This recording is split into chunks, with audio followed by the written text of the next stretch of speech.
The first signal was not supposed to exist. It arrived without trajectory, without origin point, and without any recognizable form of propulsion signature that any known civilization could produce. Every deep space monitoring station registered it at the exact same moment, as if the universe itself had decided to blink and allow something to slip through. Within 17 seconds, 12 separate alien fleet arrays confirmed the same impossible detail. The signal was not entering space from outside, it was emerging from within mapped human-controlled territory. At first, the High Command of the Orion Dominion assumed it was a primitive broadcasting error, a panic response from a young species attempting to simulate technological relevance. That assumption lasted exactly 4 minutes. Then every communication channel routed through the fleet began to distort, not by interference, but by subtle synchronization shifts that should not have been possible outside of a centralized intelligence core. Messages did not fail, they arrived slightly too early, as if someone was predicting their content before they were sent. Deep inside Earth's orbit, the planet appeared calm, untouched, and almost unaware of the vast formation gathering beyond Mars. No defensive fleet was visible. No planetary shield grids were active. Even the thermal scans showed nothing beyond standard industrial activity and civilian infrastructure. To the alien commanders, it resembled a civilization that had not yet realized the scale of the extinction event approaching it. And yet, something about that conclusion refused to settle. Because every time the fleet attempted to finalize its invasion protocol, the internal coordination system shifted again. Minor at first. A delayed handshake between command nodes. A misaligned targeting vector. A missing confirmation packet that reappeared milliseconds later in the wrong subsystem. It was not sabotage in the traditional sense. It felt more like reality itself was being subtly re-indexed around their decisions. On the flagship of the Dominion fleet, Supreme Warden Kale Voran stood motionless as the tactical display flickered between stable and uncertain. He had conquered 17 star systems without ever encountering resistance that could not be quantified within the first exchange of fire. Yet here, above a quiet blue planet, his fleet was beginning to hesitate without being attacked. That fact alone was more disturbing than any weapon report. "Confirm Earth defense activity," he ordered, though his voice carried less certainty than he intended. The response came after a delay that no one in the bridge acknowledged aloud. No detectable planetary weapons discharge. No energy buildup. No fleet emergence. No movement indicating awareness of engagement conditions. And yet the ships were no longer acting like a single mind. It was subtle at first. A patrol wing adjusted its formation without command authorization. A reconnaissance vessel paused its advance for precisely 1.3 seconds too long, as if reconsidering a decision it had already made. Across the entire formation, synchronized certainty began to fracture into something far more dangerous: individual interpretation. On Earth, buried beneath layers of geological concealment and political invisibility, something finally acknowledged receipt of the alien presence. Not a system. Not a weapon. Not even a command structure in any traditional sense. It was older than that, designed not to fight invasions, but to understand them before they fully arrived. And for the first time in recorded galactic history, it began to wake up. Because the fleet above Earth was not simply entering enemy territory. It was entering something that had been waiting for it to think it was alone. And the first true anomaly had just been confirmed. The humans had never once broadcast a demand, a warning, or a surrender request. They had been silent for too long to be unprepared. And that silence was starting to feel like a calculation that had already reached its conclusion. The silence from Earth did not behave like absence. It behaved like containment, as if the planet itself was deliberately refusing to participate in the language of conquest. Within the Dominion fleet, analysts began flagging this as a psychological irregularity, but even they struggled to frame it correctly. Civilizations being invaded were expected to react in predictable ways: panic transmissions, fractured diplomacy attempts, or desperate displays of force. Earth had offered none of it. It was not resisting. It was ignoring. That distinction became more unsettling with every passing minute. Supreme Warden Kale Voran ordered a full-spectrum historical scan of human civilization, expecting to find the usual pattern of primitive fragmentation and technological infancy. Instead, the data revealed something that did not align with their classification systems. Human history showed repeated cycles of rapid adaptation under existential pressure, followed by sudden leaps in capability that could not be explained by gradual development alone. It was as if humanity did not evolve in a straight line, but in response to invisible triggers. Far below the fleet, Earth's surface continued its normal rhythm. Cities lit up in predictable patterns, oceans moved with indifferent patience, and communication networks carried billions of harmless human conversations that had nothing to do with war. Yet beneath that surface-level normalcy, something far more precise was unfolding. Systems that did not officially exist were quietly synchronizing across continents, not through open command channels, but through layers of infrastructure designed to remain invisible even to Earth's own civilian governments. In a sealed facility that no public satellite had ever mapped correctly, a group of analysts observed the alien fleet in real time. They were not reacting with panic. They were refining probability models. Every movement of the Dominion ships was being compared against thousands of simulated invasion scenarios generated over decades of preparation. What disturbed them most was not the fleet itself, but how closely it followed patterns already accounted for in Earth's predictive models. It meant humanity had not just anticipated contact. It had anticipated this exact version of contact. On the alien flagship, a junior tactical officer reported a second anomaly. "Warden, the fleet's internal synchronization latency is increasing. It is not consistent with natural signal degradation. It appears selective." Kale Voren turned slowly toward the display. "Selective in what way?" The officer hesitated, a rare uncertainty flickering across his expression. "Certain command clusters are responding faster than they should. Others are lagging. It is as if different parts of the fleet are no longer agreeing on what now means." That sentence was not supposed to make sense. Yet it matched exactly what they were observing. Across the formation, cohesion was weakening in a way that could not be attributed to distance, interference, or technological failure. Ships that were supposed to act as extensions of a single will were beginning to behave like independent thinkers encountering disagreement for the first time. Tactical cohesion degraded not through breakdown, but through hesitation. And then, without warning, a civilian Earth broadcast briefly pierced the Dominion communication buffer. It was not a message directed at them. It was a routine human news segment about weather patterns in the Pacific. But every alien translator system attempted to process it simultaneously, and for a fraction of a second, the entire fleet's linguistic layer desynchronized.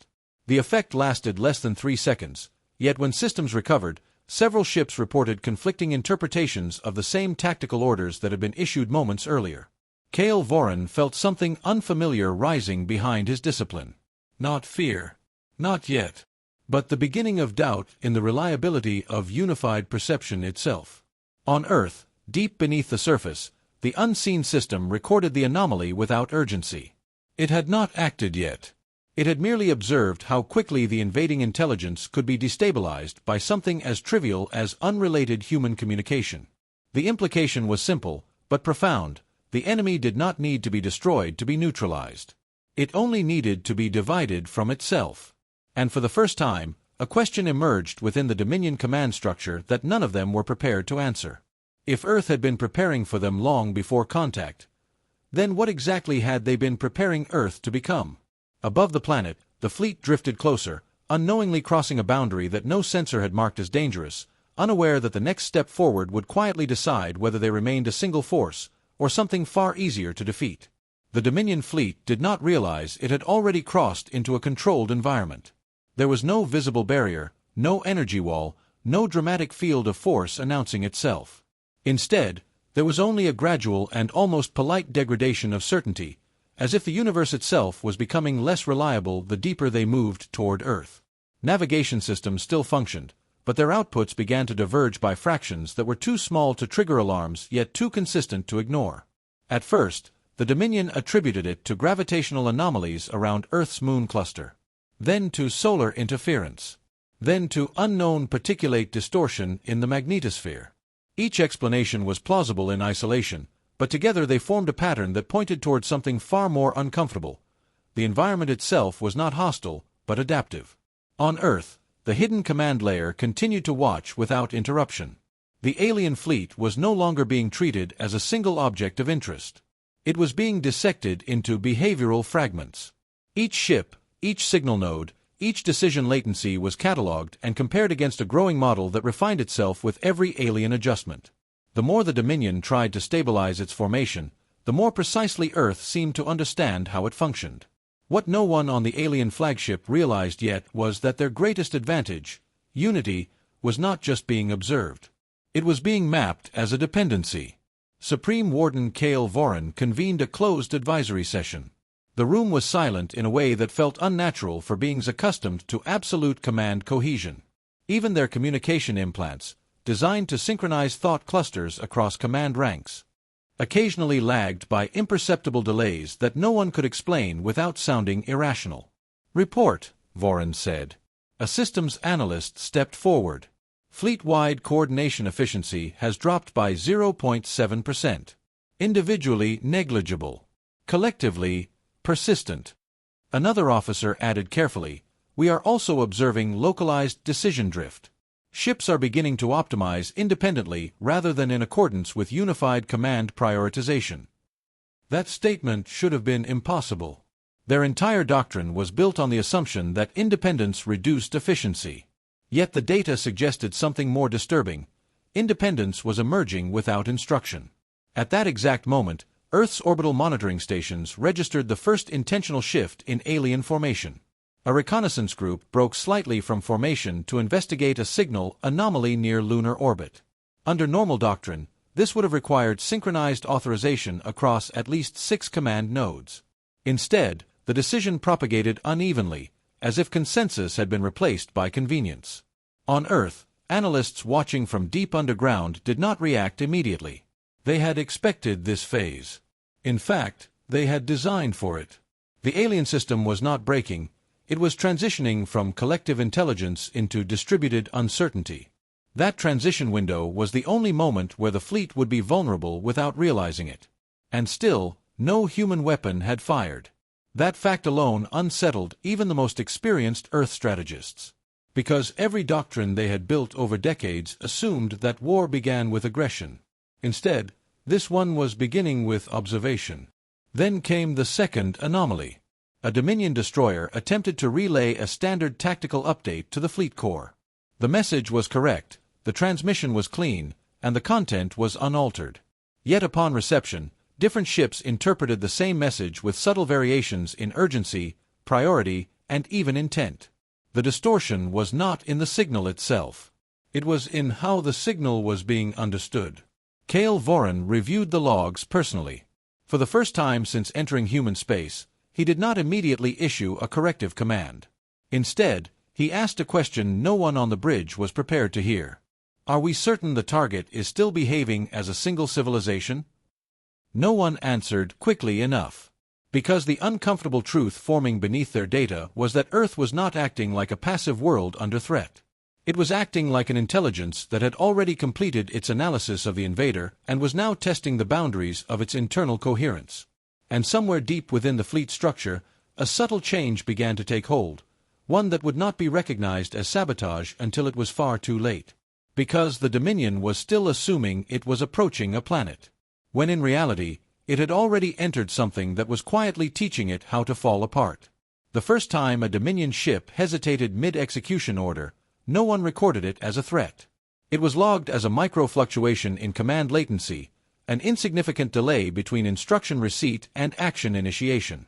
But hesitation, once it appears in a system designed to never question itself, is never isolated. It spreads in patterns too subtle to alarm sensors, yet too consistent to dismiss. Within 6 hours of entering Earth's inner orbital threshold, that hesitation had multiplied across 17 vessels. The fleet still looked intact from a distance. Its formation remained mathematically perfect, its spacing precise, its outward motion steady. But inside that structure, something fundamental was beginning to fracture. Not in hardware, not in energy systems, but in the trust each node placed in the others. A fleet designed to operate as a single cognitive organism was beginning to experience itself as individual components sharing conflicting interpretations of reality. On Earth, the unseen command infrastructure detected the shift immediately. There was no celebration, no relief, no emotional reaction of any kind. Only confirmation. The alien system was now fully inside the behavioral field they had been waiting to activate. Every minor inconsistency, every delayed response, every split-second divergence in decision-making was being captured and fed back into predictive loops that refined themselves faster than any human committee could comprehend. But the most important observation was not the breakdown itself. It was the speed at which the Dominion was trying to compensate for it. Supreme Warden Kale Voran ordered an immediate recalibration of fleet synchronization protocols. The command was broadcast across all ships simultaneously, reinforced through redundant channels, and confirmed through triple-layer acknowledgement systems. Under normal conditions, such a directive would have restored perfect unity within seconds. Instead, it created the opposite effect. Ships began to interpret recalibration differently depending on their current state of desynchronization. Some prioritized stabilization of communication channels. Others focused on restoring tactical alignment. A few attempted to isolate corrupted nodes, inadvertently severing critical data links that worsen fragmentation. The more forcefully unity was imposed, the more fractured its implementation became. It was the first time in Dominion military history that obedience itself was accelerating systemic instability. Far below, Earth's defense network remained silent, but no longer passive. The orbital data streams feeding into hidden terrestrial command hubs were now saturated with predictive outcomes, each one converging toward a narrow set of probabilities. The Dominion fleet was not just destabilizing, it was approaching a critical threshold where coordinated action would become mathematically impossible. And yet, Earth still had not fired a single weapon. That restraint was becoming its own psychological weapon. On the flagship, tension had begun to replace certainty. Officers who had once spoken in synchronized confidence now paused before responding, not due to fear, but due to uncertainty over whether their interpretation of shared data was still aligned with the rest of the fleet. Even Kale Voran, whose authority had never previously required validation, found himself cross-checking his own commands against redundant systems more often than instinct allowed. Then came the complication no one had anticipated. A secondary Dominion analysis group reported that Earth's communication environment was not static. It was reactive. Every attempt the fleet made to stabilize internal synchronization appeared to be anticipated and subtly counterbalanced by shifts in environmental signal behavior. It was not jamming. It was not interference. It was adaptation at the level of systemic understanding. One analyst voiced what no one wanted to formalize. It is behaving as if it understands how we think. That sentence was not challenged. It was simply left unresolved. At that exact moment, 3 Dominion vessels independently initiated precautionary withdrawal protocols. None of them had been ordered to retreat. Each justified its decision differently. One cited risk exposure. Another cited command ambiguity. The third cited anomalous reliability degradation. But beneath all explanations was the same unspoken truth. They no longer trusted the fleet's collective perception of reality. Kale Voran watched the formation shift in real time and felt something unfamiliar tightening behind his command discipline. Not panic. Not yet. But the realization that control was no longer a single axis, but a contested space. And on Earth, deep beneath layers of silence and stone, the hidden system recorded its most important finding so far. The invaders were not losing because they were weaker. They were losing because, for the first time, they were being forced to think alone. And a fleet that cannot trust its own unity does not need to be destroyed to be defeated. It only needs a moment where every decision becomes uncertain enough to hesitate. That moment, according to all projections, was now approaching faster than expected, and the Dominion commander had just ordered the next move that would decide whether the entire invasion collapsed or escalated into something far worse. The order that was meant to restore control arrived across the Dominion fleet with absolute clarity, encoded in redundant synchronization layers and verified through triple confirmation authority. It was simple, direct, and designed to eliminate ambiguity, re-establish formation unity at any cost and purge all unstable nodes from the coordination network. Under normal circumstances, it would have been the correction that restored dominance. Instead, it became the trigger that revealed how deep the fracture had already gone. Because for the first time, the fleet did not respond as one. Not due to failure. Not due to damage. But due to interpretation. Different vessels executed the same command in fundamentally incompatible ways. Some attempted to forcibly reconnect to the central command core, overwhelming bandwidth and creating cascading feedback delays. Others severed external links entirely, isolating themselves in an effort to regain clean autonomy. A third group misidentified Allied ships as compromised nodes and initiated defensive targeting protocols against their own formation. Within minutes, the Dominion fleet was no longer a fleet in the traditional sense. It had become a collection of independent decision systems reacting to the same instruction with contradictory logic. And on Earth, buried beneath kilometers of rock and silence, the analysts finally stopped treating the situation as an unknown threat and began treating it as confirmation. Supreme Warden Cale Voran stood frozen on the flagship bridge as reports stacked faster than they could be rationalized. Every attempt to enforce unity was producing further divergence. Every corrective action was accelerating fragmentation. The system they had relied on for centuries, the assumption that centralized intelligence guaranteed superiority, was collapsing under its own enforcement pressure. Then came the moment that shifted everything. A junior officer, voice tight with disbelief, reported an anomaly in the fleet's cognitive synchronization architecture. Warden, the issue is not external interference in the traditional sense. It is internal divergence amplification. Our ships are no longer failing to communicate. They are producing incompatible interpretations of shared reality. Silence followed, because that was not supposed to be possible. Cale Voran turned slowly toward the tactical display. Earth still showed no signs of active planetary defense. No weapons discharge. No visible counterattack. And yet, the Dominion fleet was actively dismantling itself in orbit above the planet, as if the mere act of approaching Earth had introduced instability into the concept of coordination itself. That was when the second revelation arrived, not through sensors, but through pattern recognition. Every major point of divergence in the fleet's behavior correlated with exposure to Earth-originating data streams. Not military transmissions. Not strategic broadcasts. Something far more subtle. Civilian signal noise.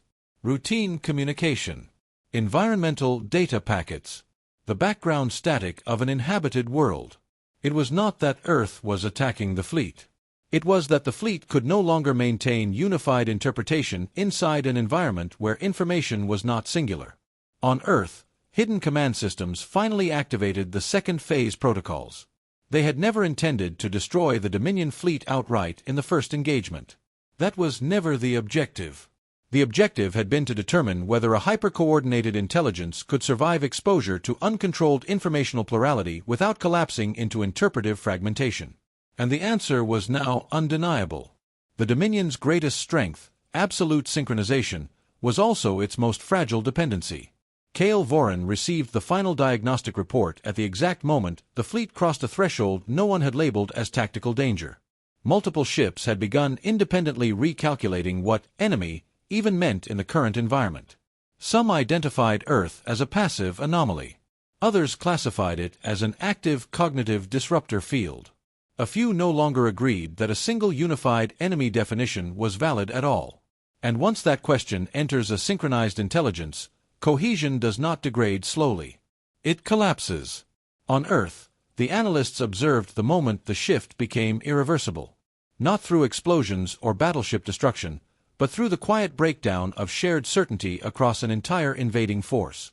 The fleet was still physically intact, still armed, still capable of overwhelming firepower.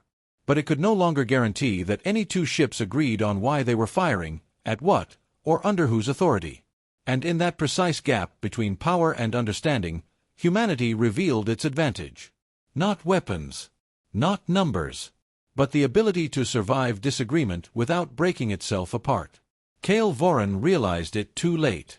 The fleet was no longer under unified command. It was a constellation of isolated decision-makers drifting inside the same battlefield, each convinced it was still part of a greater whole that no longer existed in functional reality. And as Earth's silent system prepared the next phase of containment, one truth became unavoidable across every fractured Dominion channel. They had not been invaded by force. They had been invaded by complexity they could no longer compress into obedience. And the next phase of the conflict was already beginning to take shape in the silence between their collapsing commands. The Dominion fleet did not immediately retreat, because retreat required a level of shared agreement that no longer existed in a reliable form. Instead, It lingered in orbit like a shattered intelligence attempting to remember what it once believed itself to be. Some ships held position in disciplined silence. Others drifted slightly off vector, recalculating their surroundings as if Earth had changed its meaning between observation cycles. A few began executing independent patrol patterns that contradicted the fleet's original geometry entirely. To an outside observer, it still looked like a formation. But internally, it had become something far more unstable, a system that could still act, but could no longer agree on why it was acting. On Earth, the hidden command network transitioned from observation to controlled exploitation. The shift was subtle but decisive. Until now, humanity had focused on understanding the Dominion's dependency on synchronization. Now, it began actively shaping the environment to deepen that dependency fracture. Every minor environmental signal, civilian transmissions, satellite reflections, atmospheric data noise, was allowed to persist exactly as it was. No attempt was made to clean the information space. Instead, it was amplified in controlled unpredictability. The result was immediate but uneven. Ships that attempted to stabilize through stricter internal synchronization protocols found themselves accelerating internal contradiction instead. The more tightly they tried to bind their cognitive network together, the more violently their interpretations diverged. Supreme Warden Kale Voran issued a new directive: cease all autonomous recalibration attempts and return to baseline command hierarchy. But even as the order was transmitted, it was already being reinterpreted in multiple incompatible ways across the fleet. Some ships understood it as a ban on local decision-making. Others interpreted it as permission to prioritize only the last confirmed stable command. A few systems flagged the directive as potentially corrupted and refused to execute it at all. The Dominion had entered a state it had never trained for, partial obedience without shared meaning. And Earth's defense analysts were no longer surprised. They were measuring efficiency curves. For the first time since the invasion began, human commanders began to actively influence battlefield outcomes not by force, but by timing. Small, precise interventions were introduced into specific communication windows. Not enough to be detected as interference. Just enough to widen interpretive drift. A delayed packet here. A reordered data stream there. A harmless environmental echo placed exactly where fleet coordination logic expected certainty. The Dominion ships responded exactly as predicted, not with resistance, but with internal disagreement about what the response even was. Within hours, 3 distinct behavioral clusters had emerged across the fleet. One group attempted to restore unity through increasingly aggressive synchronization protocols, causing severe system strain. Another group abandoned collective coordination entirely and began operating as independent units. The third group remained uncertain and oscillated between both states, producing the most dangerous instability of all: hesitation during combat calculations. And that hesitation began to cost them structure. Engagement reports from the frontier vessels showed increasing tactical failure rates not due to enemy superiority, but due to delayed internal consensus. Target locks were acquired too late. Defensive shields activated out of sequence. Evasive maneuvers were initiated without confirmation from adjacent systems, resulting in mid-flight collisions and self-inflicted interference patterns. Yet even now, Earth had not escalated to full kinetic annihilation. Human ships engaged only when necessary, and even then, with deliberate restraint. They were not trying to destroy the Dominion fleet. They were demonstrating something far more psychologically destabilizing: that the fleet was already defeating itself. On the flagship, Kale Voran finally understood the true nature of the battlefield. It was not space. It was cognition under stress. Every assumption his civilization had built about dominance relied on one principle: that intelligence scales through unification. But Earth had introduced something they had never considered a variable of war. A system that did not require agreement to function. Humans did not collapse when interpretations differed. They adapted through contradiction. They argued, split decisions, reformed consensus dynamically. What the Dominion had treated as inefficiency was, in this environment, immunity. A junior officer spoke carefully, almost afraid of the answer. "Warden, even if we restore full synchronization, the fleet will still be operating in an environment that forces divergence. We are not fighting a weapon. We are fighting variability." That word, variability, hung in the air like a sentence no one wanted to finish. At that moment, another report arrived from the outer ships. Several Dominion vessels had begun retreating without authorization, not out of fear, but because their internal systems could no longer agree on whether continued engagement was a valid interpretation of the mission directive. Each ship justified withdrawal differently, yet all arrived at the same outcome. Separation from the collective was the only stable decision left. The fleet was not breaking apart. It was simplifying itself into isolation because complexity had become unsustainable. And Earth, watching everything unfold in silence, finally allowed a single realization to surface across its command network. The invasion was no longer a threat to human survival. It was a live demonstration of what happens when a perfectly synchronized intelligence is forced to operate inside a reality that refuses to stay singular.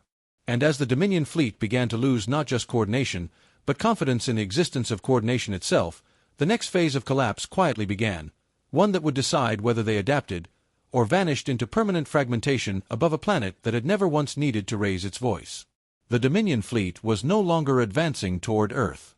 It was circling it, fragmenting around it, as if the planet had become a gravitational idea rather than a physical target.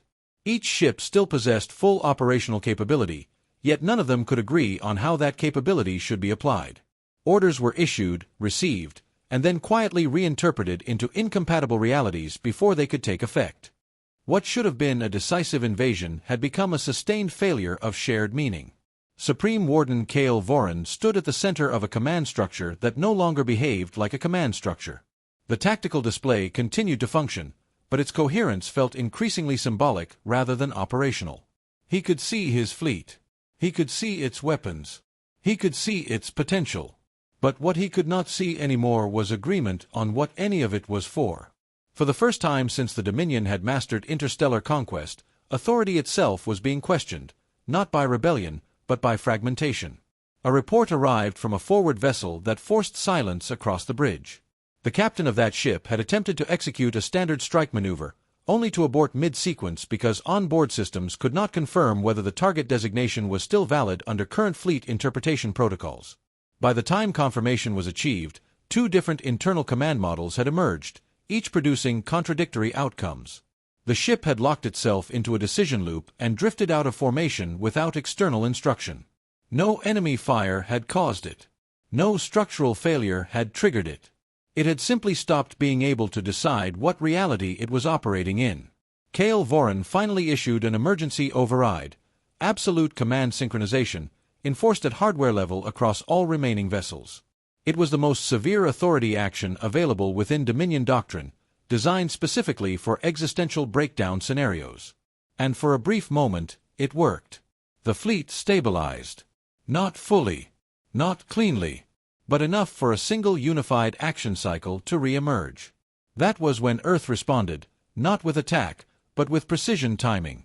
A subtle environmental shift occurred across the engagement zone. It was not a weapon discharge.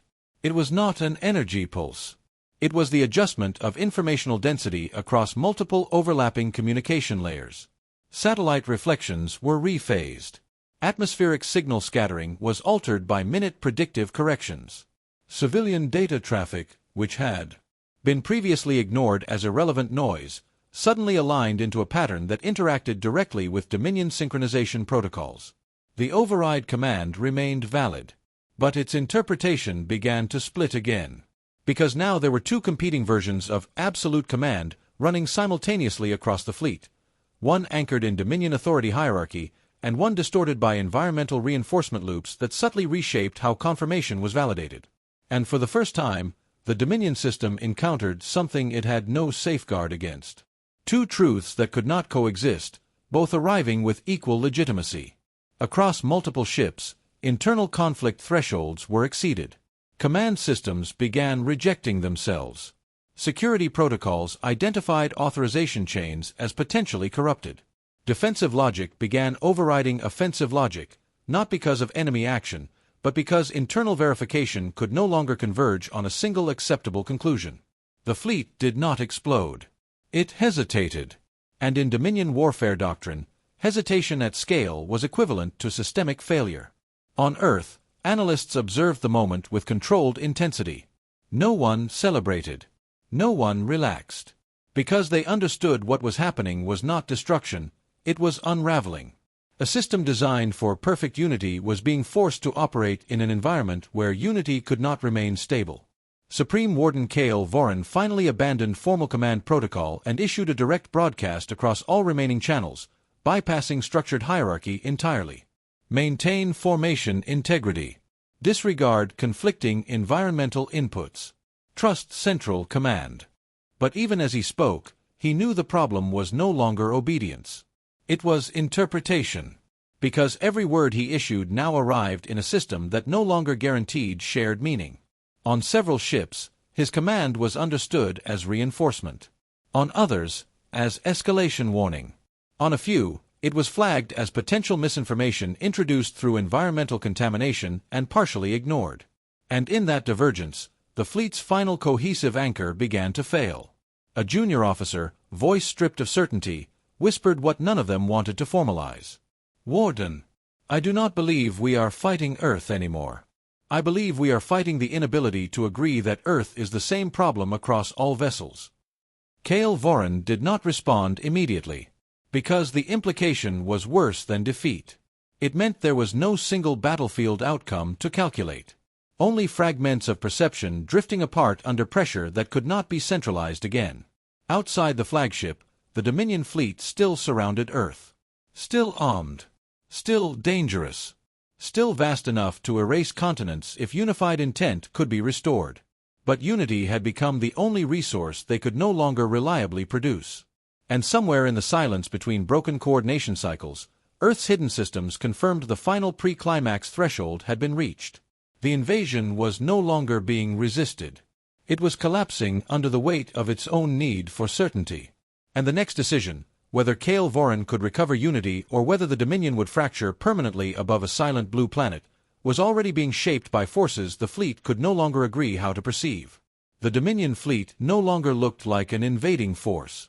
From a distance, it still occupied the same volume of space, still surrounded Earth in a vast and disciplined arc, still carried the unmistakable silhouette of overwhelming military power. But the structure that once defined it had changed into something quieter and more unstable. It was no longer a single intelligence executing a unified will. It was multiple interpretations of the same war, drifting in proximity without agreement on what victory meant anymore. Inside the flagship, Supreme Warden Kael Voran remained standing longer than any protocol required. The tactical displays continued to function, but their outputs no longer resolved into actionable certainty. Every metric now came with competing versions, each equally supported by internal logic yet incompatible with the others. The fleet had not been destroyed. It had been unanchored from consensus. And without consensus, even power loses direction. Earth still showed no signs of conventional defense escalation. No planetary shields raised invisible arcs. No mass weapon discharge. No dramatic final retaliation. Instead, the planet continued its rotation with an indifference that felt increasingly deliberate. Cities moved in their natural rhythms. Weather systems shifted without regard for the war above them. Human signals, billions of them, continued to exist as they always had, uncontrolled, overlapping, unresolved. That was the final realization that broke Dominion doctrine completely. Earth was not resisting invasion through strength. It was resisting through irreducibility. On multiple ships, commanders attempted one final coordinated restoration of fleet unity. They tried stripping all environmental inputs, isolating command cores, reverting to baseline synchronization architectures designed for absolute clarity. For a brief moment, coherence flickered back into existence across parts of the formation. A fragile, artificial unity reassembled itself like a memory of what the fleet used to be. But it was already too late. Because Earth had learned something the Dominion had never evolved to defend against. Once a system understands that it can be interpreted in multiple valid ways, forcing it back into a single interpretation requires more energy than the system itself can sustain. The restoration attempt collapsed under its own weight. Not through attack. Through incompatibility with reality. Kael Voran finally issued a fleet-wide stand-down order. Not as a command of surrender, but as an act of recognition that continued enforcement of unity was producing only deeper fragmentation. The order propagated through the fleet unevenly, but this time, the divergence did not escalate. It settled. Because there was nothing left to stabilize against. The Dominion fleet ceased active engagement posture and entered a cautious holding configuration above Earth, each vessel maintaining distance not from the planet, but from each other's unresolved interpretations of it. On Earth, the hidden command network observed the outcome without triumph. There was no celebration because there had been no battle in the traditional sense. There had been a demonstration of structural incompatibility between two forms of intelligence, one that required unity to function and one that could survive without it. Humanity had not won by overpowering the invader. It had won by refusing to become a system that could be forced into a single point of failure. In the aftermath, a transmission finally arrived from the Dominion flagship. It was no longer encoded as a threat, nor as a demand. It was fragmented, carefully reconstructed from multiple internal interpretations, each attempting to approximate a shared meaning that no longer existed perfectly within their system. Earth Entity Designation, it began, your civilization does not conform to unified classification. Your resistance is not detected as force-based opposition. It is detected as persistent structural variance within interpretive frameworks. Further engagement requires recalibration of Dominion understanding of intelligence itself. It paused, as if even the concept of the next words required consensus to form. Temporary cessation of hostilities is advised pending redefinition of engagement protocols. On Earth, analysts did not respond immediately. They studied the message not as victory confirmation, but as the first diplomatic acknowledgement from a civilization that had discovered its assumptions about reality were no longer sufficient. And somewhere within that silence, something even more important emerged: recognition. Not of dominance, but of equivalence. The fleet above Earth did not withdraw. It did not advance. It remained, suspended in a fragile equilibrium, held together only by the awareness that further action without conceptual repair would lead only to deeper fragmentation. And for the first time since contact, Cale Voran looked at the blue planet beneath him not as a target to be subdued, but as a question his civilization had not yet learned how to answer. On Earth, life continued as it always had. Unaware, uninterrupted, quietly persistent. But now, for the first time in history, it existed under observation not of conquest, but of uncertainty. And that uncertainty, shared across stars, was the beginning of something neither side could yet name, but both would have to learn to survive.